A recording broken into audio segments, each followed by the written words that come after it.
Kaya ikaw, Auntie Claire, ikaw ang pinakadahilan na nag-negative 3 ang trust rating ni Bongbong Marcos. Ikaw, wala nang iba. Ikaw ang dahilan na bumagsak ang kanyang trust rating. Kasi ang mali ni BBM, ine-emphasize mo pa. Alam mo naman nga na mali na yung sinabi ng amo mo, ipinagtanggol mo pa. E di syempre, yung mali, mas lalo mong minali.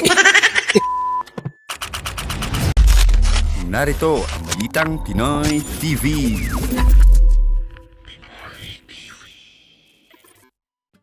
Okay, at ito, panibagong vlog.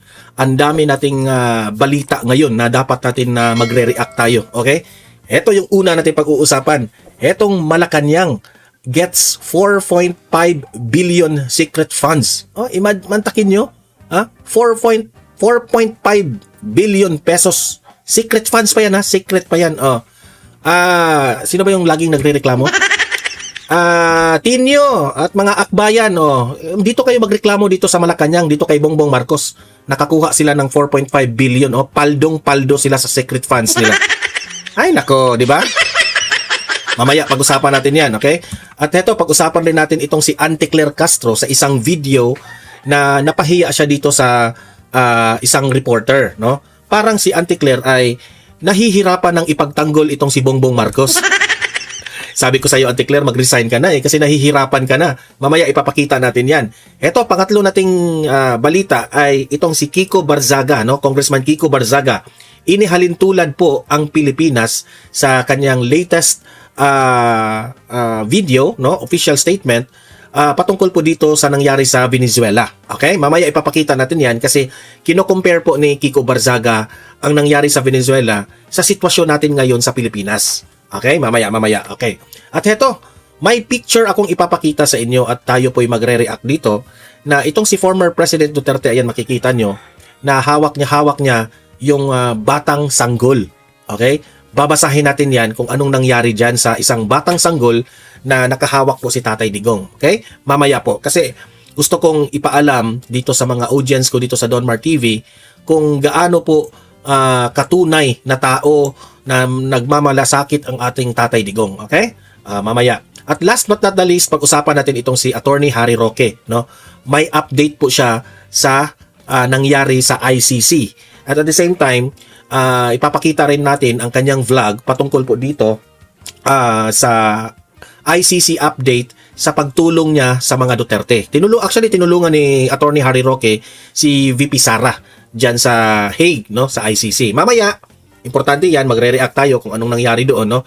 Pero guys, bago natin ito pag-uusapan help me po na i-like muna at i-share itong video na ito para guys, kakalat ito sa taong bayan. Okay, sabay-sabay nating i-like muna at i-share itong video natin, Facebook at YouTube. 1, 2, 3, go!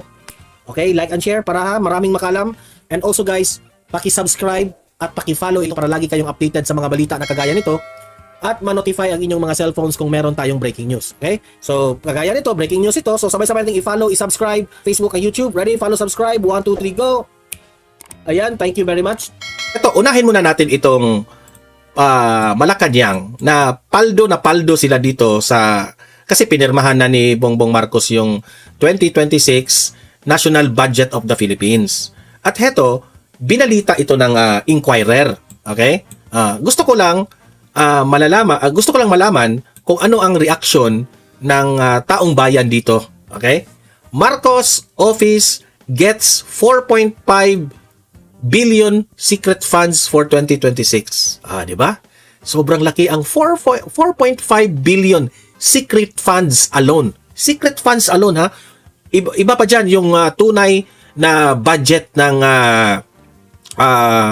Malacanang. Siyempre, ang Malacanang, meron po yung mga events, meron yung mga programa na sila rin ay tumutulong, ganon, ganyan. Kasi meron po silang mga proyekto rin ang presidente natin. It's normal. No, meron silang mga budget rin dyan.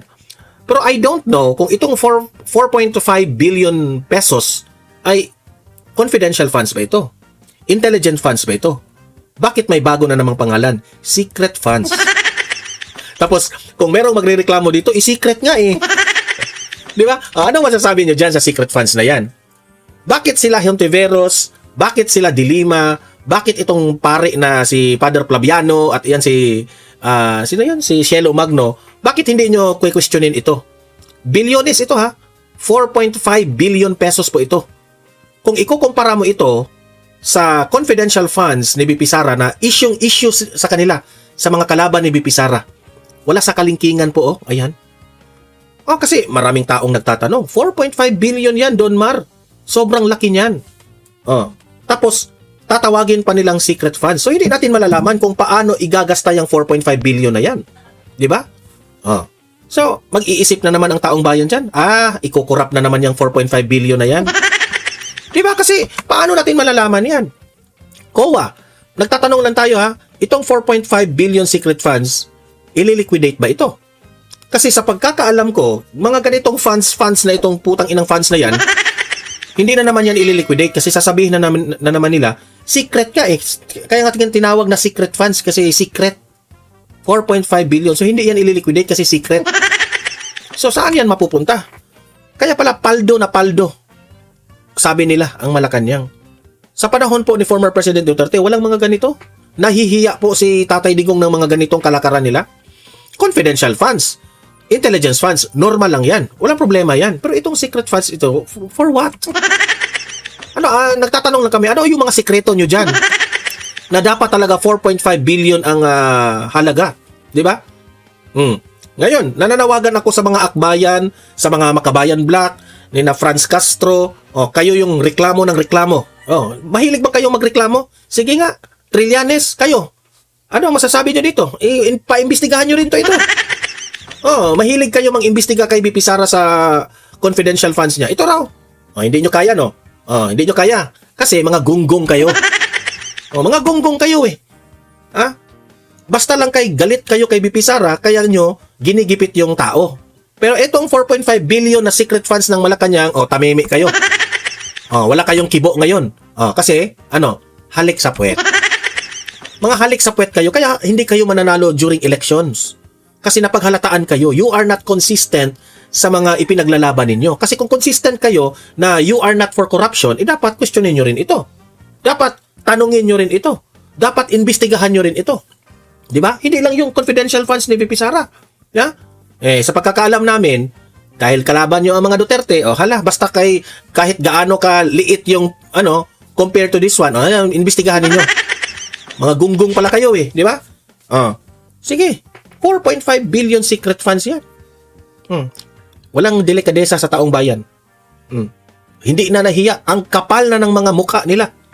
Kapala na talaga. Harap-harapan na. Di ba? Ano pa bang sasabihin mo dyan? Buti yung confidential funds kasi alam naman natin yung confidential funds. Alam natin yung confidential funds para yun sa mga kalaban ng mga kalaban ng gobyerno. Alam naman natin sino yung mga kalaban ng gobyerno. Di ba? So, ayan. Wala silang kibo dyan. Tahimik sila dyan. Kayo mga audience ko sa Don Mar TV, sige nga, ano yung opinion nyo dito patungkol dyan? I-comment nyo para basahin natin yan mamaya. Okay, punta naman tayo dito sa, itong kay Auntie Claire Castro. Ito yung video, no? Na si Auntie Claire Castro po, ay sobra po, kung mapapansin natin, nahihirapan na po si Auntie Claire Castro dito kay Bongbong Marcos. Mismo siya nahihirapan na talaga siya. Dito sa video na ito, ay ipinagtanggol pa niya itong si BBM. Kasi, nag-promise itong si Bongbong Marcos na hindi na naman natupad. Yan ang Auntie Claire. Yan ang hirap kapag ikaw, wala kang prinsipyo na tao. Ikaw yun wala kang prinsipyo, Auntie Claire. Ipinagtanggol mo yung tao na alam mong mali. Okay? Alam mong mali, pero ipinagtanggol mo pa rin. Kaya ikaw, nagkautal-utal ka nang mag-explain dito. Ito panoorin ninyo. Panoorin muna natin. Saka tayo mag-react. Okay? Play. Nagbitaw po ang Pangulo ng statement very confidently na may mga mananagot at mga walang Merry Christmas sa mga kurakot. Bago magpasko, marami dito sa napangalanan dito, makukulong na sila. Wala silang Merry Christmas. Before Christmas, makukulong na sila. Lumipas po ang Pasko, ang nakakulong si Sara Diskaya. Ano ho ang tugon ng Pangulo dito na hindi ho yata nangyari yung kanyang ipinangako may mga walang Merry Christmas? Binanggit po ng Pangulo doon sa kanyang report ay sa mga taong nabanggit niya, marami ang hindi magiging merry ang Christmas. Wala naman siyang binanggit kung sino ang pangalan. Pero tandaan natin, sa higit na 4 na buwan, may mga nakulong, may mga warrants of arrest na na-issue, may mga nagtago, mayroong nakikipag-usap at nagsisettle at ibinibigay, rather restitution, isinusole ang karamihan sa kanilang mga kickbacks na hindi naganap, never nangyari sa anumang administrasyon. Sa administrasyon lang po ni Pangulong Marcos nangyayari ang mga ito. Pag sabi po niya na mayroong mga taong hindi magiging merry ang Christmas, Auntie Claire, nahihirapan ka na. Awat na, Auntie Claire. yung mga nakulong po, definitely, hindi naging merry ang Christmas. Alam ko, bago magpasko, marami dito sa napangalanan dito, matatapos na yung kaso nila, buo na yung kaso, makukulong na sila. Wala silang Merry Christmas. Before Christmas, makukulong na sila. Di ba? So, kung mapapansin ninyo, itong video na ito, nahihirapan si Auntie Claire ipagtanggol si BBM. Ang ginawa niya dito, no? Nagmamayabang siya kagad na tingnan nyo, may naisa na uli na pera. Pero kung tutuusin, yung pera na yan, sobrang liit yan.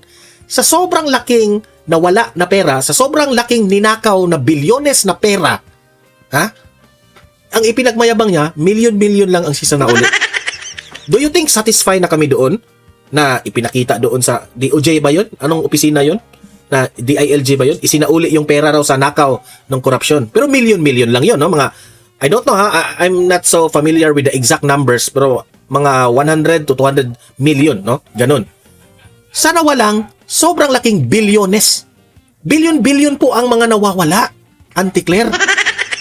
Dahil alam niya, wala na siyang lusot doon sa tanong ng reporter, hindi na niya pwedeng ipagtanggol si BBM kasi huling-huli si BBM sa kanyang promise na hindi natupad.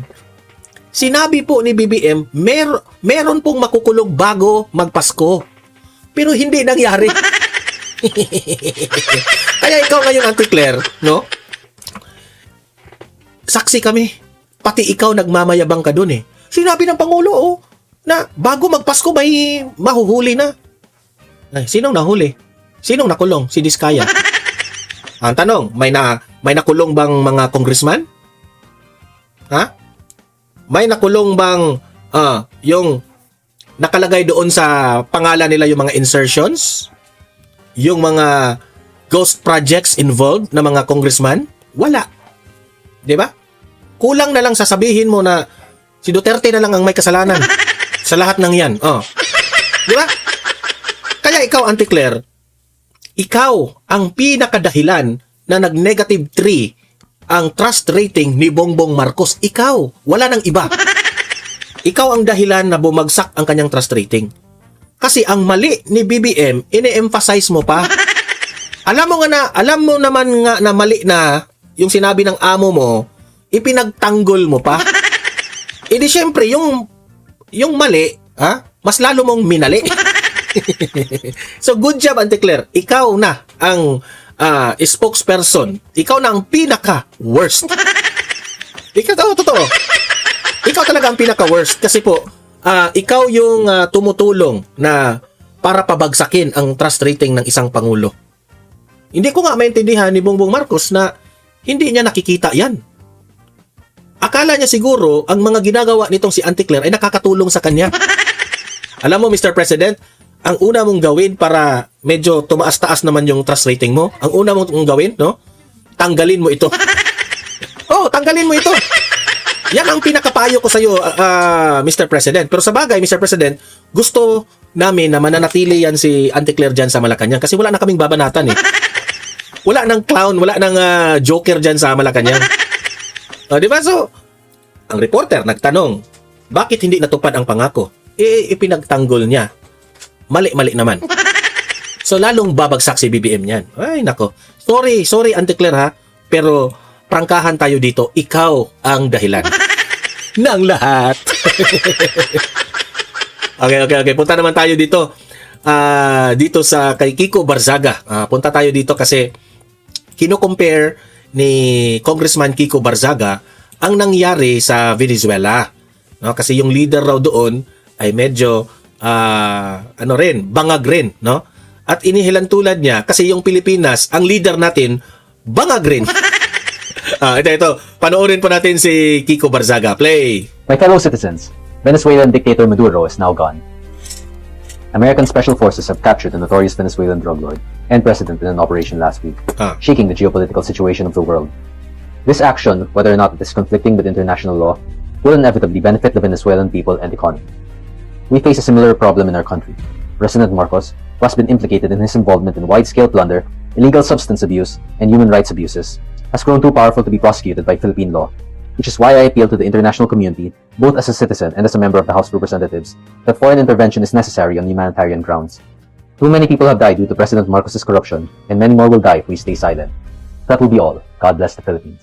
Okay, so yun po ang comment ni Congressman Kiko Barzaga. Ito yung reaction ko dito Unang-una, napansin ko kay Kiko Barzaga, sobrang matapang na bata. Okay, sobrang matapang. Hindi po siya natatakot na sasabihin kung ano yung kabalastugan na nagawa ng administrasyon natin.